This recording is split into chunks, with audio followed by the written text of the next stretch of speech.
Dan the Wheelman coming to you from the Dirtfish Rally School just outside of Seattle, Washington. And my very special guest today is this. This is the Ford Mustang Mach-E Rally. It starts life as a Mach-E GT, which of course is the most powerful Mach-E you can get with 480 horsepower and 700 pound-feet of torque from a dual motor electric drive system. And of course, it gets all the things the GT gets for 2024. Stuff like standard Magna-Ride suspension, sports seats, and some other bits as well. And on top of all that, it adds some very cool rally spec stuff. Chief among that are these wheels. These 19-inch wheels are awesome looking. Anybody who knows anything about rallying and remembers the old Ford Focus WRC cars driven by the likes of Colin McRae, Carlos Sainz Sr., and so on will remember those wheels. Those are awesome. You also get these black hood stripes here. You get these awesome fog lights built in to the faux grille. I say faux because there's no engine in there. There's a frunk. This is an EV, so you don't need a grille, but it still looks very cool. You have this awesome rear wing, which is like very reminiscent of what we used to see on the dearly departed Ford Focus RS. Very cool looking.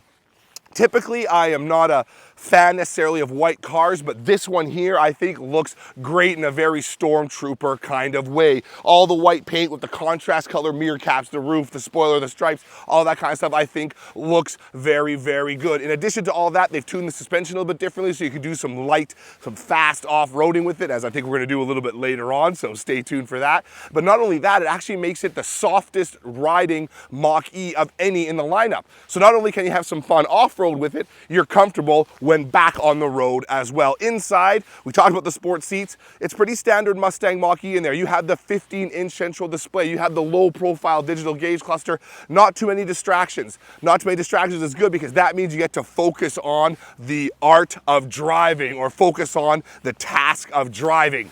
Speaking of that, well, let's get to it. So before we get to the really fun off-roady stuff at the Dirtfish Rally School, we're actually gonna do some on-road driving. I wanna see how this feels, see if their claim that this is the smoothest riding Mach-E is accurate. And initial impressions are very much so. You can really feel the softer suspension settings out here on smoother roads, through bumps, dips in the road, heaves in the concrete.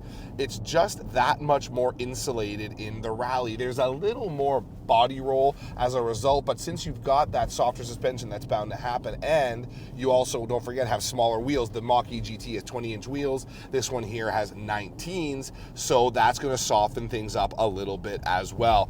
But after all that though, you have the awesome power. That is a ton, 700 pound-feet of torque. This is not a light car, of course. We're gonna put the actual curb weight right here in a second. EVs aren't light, but they keep their weight down nice and low because that's where the battery is stuffed, and you've got tons of get up and go when you really step on it, especially if you put it in one of the more aggressive driving modes or the most aggressive, which is called unbridled, because this is a Mustang, so it's unbridled. And it's really neat through here.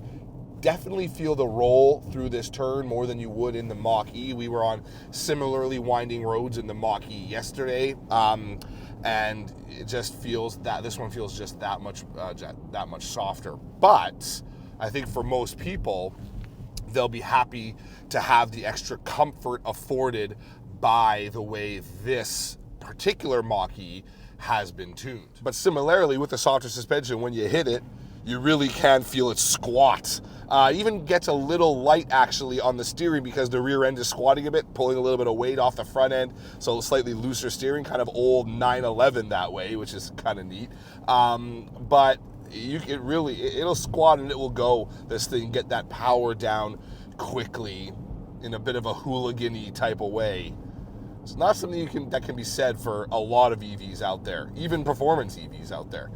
It's one that doesn't take itself too seriously, this Mach-E Rally, and that's refreshing. So here we are now on the racetrack, as we just heard about in the new Ford Mustang Mach-E Rally. We have it in Rally Sport mode, which just lets you have a much looser rear end, and it sends a lot of power to that rear axle to really get you nice drifts, Larry drifts through these corners here, and you get back on that throttle, and because it's an all-wheel drive dual engine EV, the throttle just pulls you out of pretty much anything. Really hard to induce understeer in this vehicle. It is quite amazing just how much you control it on the throttle there. That is unlike really anything I felt on courses like this or on snow courses, Porsches, BRZ Subarus. None have ever had such a lively rear end as this. This can just drift for days,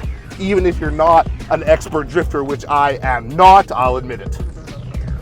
Holy moly, that is a ton of fun. Case in point of how much fun you can have in an electric car right there. Man, oh man, that is a lot of fun. Who'da thunk an EV can be as fun as this Mach-E Rally? Man, they sure have come a long way, haven't they? Anyway, thank you for tuning into this quick review of the 2024 Ford Mustang Mach-E Rally. If you haven't already subscribed to the channel, please do. If not, no hard feelings, of course. You can follow me on the app, formerly known as Twitter @DanTheWheelman, and on Instagram @DanTheWheelman as well. So, thanks again for tuning into this video, and until next time, sayonara, folks. This is Dan the Wheelman signing off from Washington.